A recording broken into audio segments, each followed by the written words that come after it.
સાવાડા ગામે મંદિરમાં તસ્કરો ત્રાટક્યા। પદ્મનાથ મંદિરમાં ચોરી કરી હતી। મંદિરમાં પાછળના ભાગેથી સીડી બનાવી અને મંદિરમાં ઘૂસી ગયા। 3 દાનપેટીમાંથી આશરે 25 થી 30 હજારની ચોરી કરી અને ફરાર થઈ ગયા। આ તસ્કરો સીસીટીવીમાં કેદ થયા છે। જેસાવાડા પોલીસ દ્વારા હાલ તપાસ ચાલી રહી છે।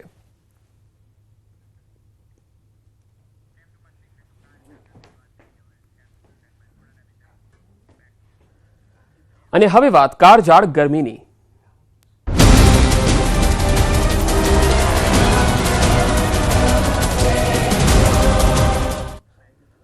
આગન ભઠ્ઠીમાં શેકાયું ગુજરાત। એપ્રિલની ગરમીએ ગયા વર્ષનો રેકોર્ડ તોડ્યો। રાજ્યના 9 શહેરોનું તાપમાન 42 ડિગ્રીને પાર થયું। હજુ 36 કલાક કચ્છમાં ભારે ગરમીનું રેડ એલર્ટ છે। રાજકોટ અને પોરબંદર જિલ્લામાં ઓરેન્જ એલર્ટ આપવામાં આવ્યું તો ઉત્તર ગુજરાતમાં ગરમીનું યેલો એલર્ટ અપાયું। રાજકોટમાં 43.9 ડિગ્રી, અમદાવાદમાં 43 ડિગ્રી, જ્યારે ગાંધીનગરમાં 42.5 ડિગ્રી તાપમાન નોંધાયું। રાજ્યના 13 શહેરોનું તાપમાન 37 ડિગ્રીને પાર જોવા મળ્યું। ભુજમાં 43 ડિગ્રી, ડીસામાં 43.3 ડિગ્રી, અમદાવાદમાં 3 દિવસમાં 44 ડિગ્રી તાપમાન થઈ શકે છે। અમદાવાદમાં સામાન્ય કરતાં 4 ડિગ્રી વધુ તાપમાન જોવા મળી શકે છે।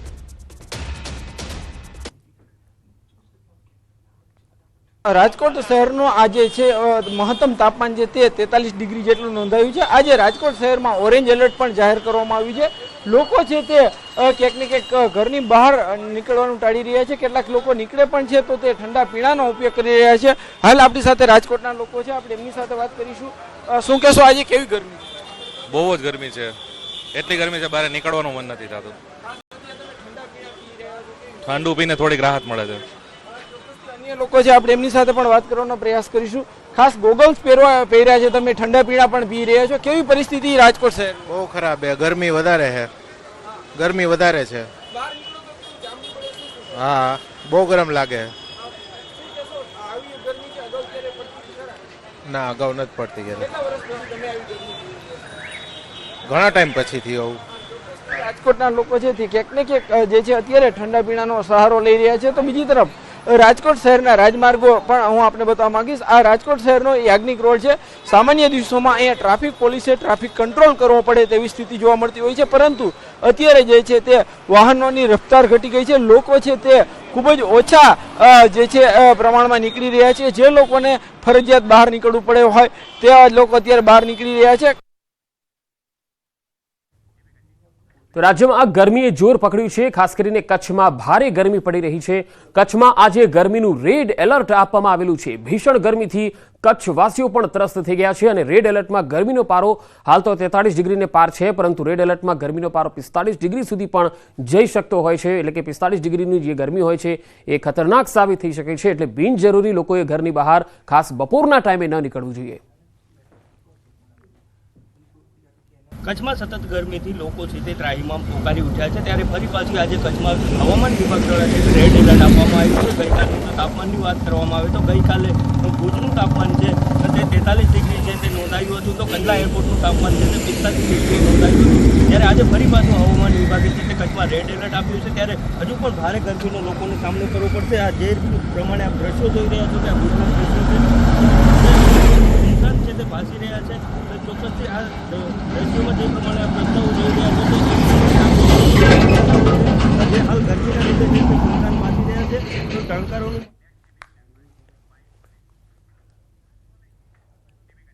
તો કાળઝાળ ગરમીમાં કચ્છ શેકાઈ ગયું। બપોરના સમયે ભીષણ ગરમી પડી રહી છે, ત્યારે રાપર પોલીસે રાહદારીઓની વહારે આવી। રાપર પોલીસે ટ્રાફિક ચોકી પાસે છાશની પરબ શરૂ કરી।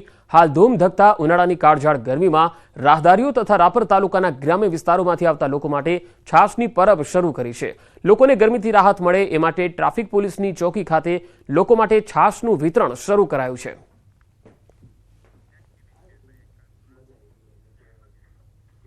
સુરતના કોસંબા ખાતે લાગી આગ। કોસંબા પોલીસ સ્ટેશનની બાજુમાં માલમાં ઝડપાયેલા વાહનોમાં લાગી આગ। આગ લાગતા જ અફરાતફરી મચી ગઈ। આગમાં 4 વાહનો પણ બળીને ખાખ થઈ ગયા। વિદેશી દારૂ કેમિકલમાં ઝડપાયેલ વાહનો ખુલ્લી જગ્યામાં મૂકવામાં આવતા હતા। આજુબાજુમાં રહેતા સ્થાનિકો દ્વારા મુદ્દામાલમાં ઝડપાયેલ વાહનોનો નિકાલ કરવા માટે પોલીસ સ્ટેશન અથવા મામલતદાર ખાતે અરજી કરવામાં આવી હતી।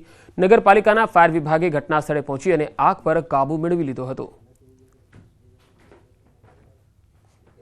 દવાખાના પાસે તો ત્યાં 2 ગાડીમાં ફાયર થઈ ગયેલી હતી, તો એના માટે અમને કોલ આવ્યો હતો અને અમે તરત કોલમાં નીકળી પડેલા હતા।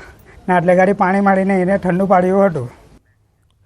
બનાસકાંઠાના ડીસામાં ફટાકડાની ફેક્ટરીમાં બ્લાસ્ટ મામલે વધુ એક આરોપીની અટકાયત કરવામાં આવી. બનાસકાંઠા પોલીસે મધ્યપ્રદેશના આરોપી હરીશની અટકાયત કરી.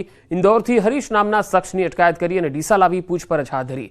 ડીસાના ફટાકડાના ગોડાઉનના માલિક પિતા પુત્ર હાલ પોલીસ રિમાન્ડ પર છે. ડીસા ફટાકડાની ફેક્ટરીમાં બ્લાસ્ટ બાદ આગ લાગતા 22 લોકોના મૃત્યુ થયા હતા.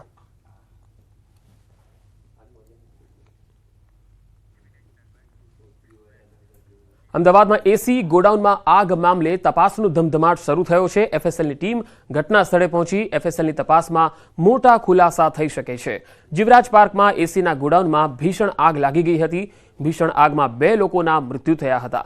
અમદાવાદના જીવરાજ પાર્કમાં ગઈકાલે લાગેલી આગ બાદ આજે ભયાનક દ્રશ્યો સામે આવ્યા. રહેણાંક વિસ્તારમાં બનાવેલા ગોડાઉનમાં આગ લાગી ગઈ હતી. આગ લાગતા એસીના ગેસ સિલિન્ડરમાં બ્લાસ્ટ થયા. આસપાસના વિસ્તારોમાં પણ ધડાકા સંભળાયા હતા. આગ બાદના ભયાવહ દ્રશ્યો જોવા મળ્યા. સાબરકાંઠામાં વિદેશી દારૂના બુટલેગરો બેફામ બની ગયા છે. ફિલ્મી ઢબે દારૂની હેરાફેરી અને પોલીસ પર જીવલેણ હુમલો કર્યો.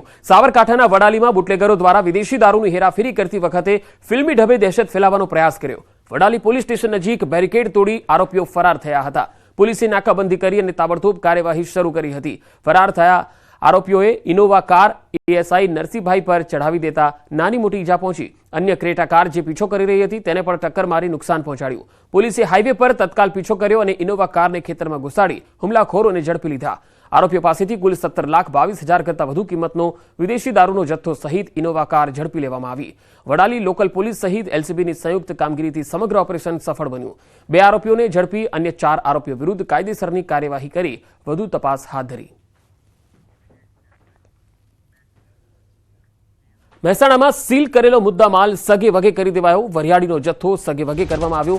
પોલીસ અને ફૂડ વિભાગે સીલ કર્યો હતો મુદ્દામાલ. લીલા કલરનો પાવડર ચડાવેલ વરિયાળીની બેગો પણ સગે વગે કરી. સીઝ કરાયેલ 74.32 લાખનો જે મુદ્દામાલ છે એ સગે વગે કરી દેવાયો હતો. ઊંઝાના રામપુરા દાસજ રોડ પર 4 ગોડાઉનમાંથી મુદ્દામાલ ગાયબ થઈ ગયો. આ મુદ્દામાલ સગે વગે કરી ગોડાઉન પટેલ રમણભાઈ નામના વ્યક્તિને ભાડે પણ આપી દેવાયું. ઊંઝા પોલીસ મથકે ફરિયાદ નોંધાઈ છે. સુરતના પાંડેસરામાં આરોગ્ય વિભાગે દરોડા પાડ્યા. ઠંડા પીણાના વિક્રેતાને ત્યાં આ દરોડા પડાયા. લોકોના આરોગ્યને નુકસાન કરતી વસ્તુઓનો નાશ કરાયો. પાંડેસરામાં મનપાની આરોગ્ય વિભાગની ટીમે દરોડા પાડ્યા હતા. બરફની પેપ્સી, ફ્રૂટી સહિતની વસ્તુઓ કબજે કરી. મોટી માત્રામાં લોકોના આરોગ્ય માટે હાનિકારક પેપ્સી, ફ્રૂટીનો જથ્થો નષ્ટ કરાયો.